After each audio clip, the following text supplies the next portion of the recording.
Ümumiyyətlə elə söz olmamalıdır ki, mənə nəsə hədiyyə verin. Məncə bu, mən bilmirəm onları necə cəzalandırmaq olar. Amma yəni o düzgün deyil ki, mənə misal üçün bu hədiyyə verin. Bizdə misal üçün belə yoxdur.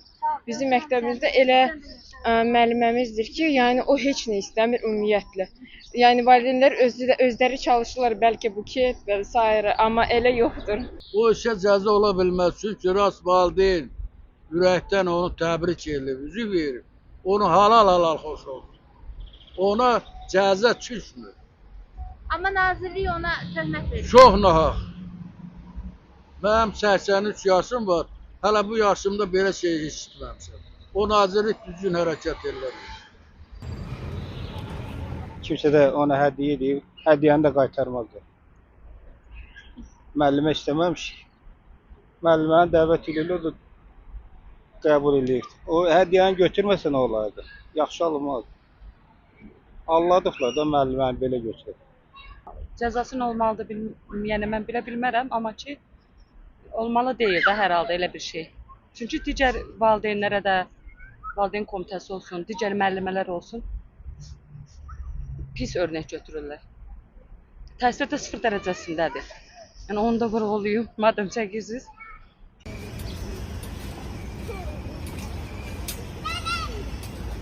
Valla mən eşitdim ki, orada yəni o müəllimin heç orada günahı olmayıbdır. Yəni mən müəllimin tərəfini demək o deyil ki, saxlamıram, yəni. Amma mən gördüyümə görə mən də fikir verdim ki, müəllimin orada heç bir günahı yoxdur. Sadəcə də valideynlər də ürəyindən keçibdir. Hər kəsin ürəyindən keçir də nəsə, yəni nə bilim, ürəyindən keçib onu veribdir də. Burada nə var ki? Yəni məncə o şirtmənə dəyməz, o böyük bir problem deyil. Çünki o müəllim evdə olduğu yerdə onu çağırıblar, gəlibdi, üzüyü də taxırlar burada, yəni. Dəyər, məncə dəyər. Məncə o cür əziyyətə, 4 il onların uşağını dərs verməyə, bilik verməyə, məncə o üzük dəyər. Mən əleyhinəyəm belə şeylərin. Çox əleyhinəyəm.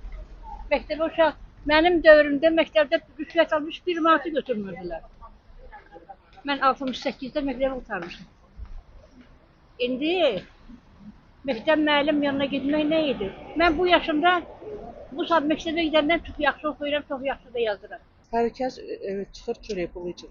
O yaxşı deyil, belə qızıl almaqla tələbədən ki almayıb, onu valideynlər təşkil ediblər. Hamısı da böyük adamlardır da, düzdürmü? Uşaqlar eləməyiblər ki, uşaqlardan o istəməyib. Onlar özləri ediblər. Mən bilmirəm, nə bilim. Hamısının günahı Allah özü yazsın. Onu Təhsil Nazirliyi deməlidir də. Yəni ki, mən onu heç bir deyə bilmərəm. Yəni çünki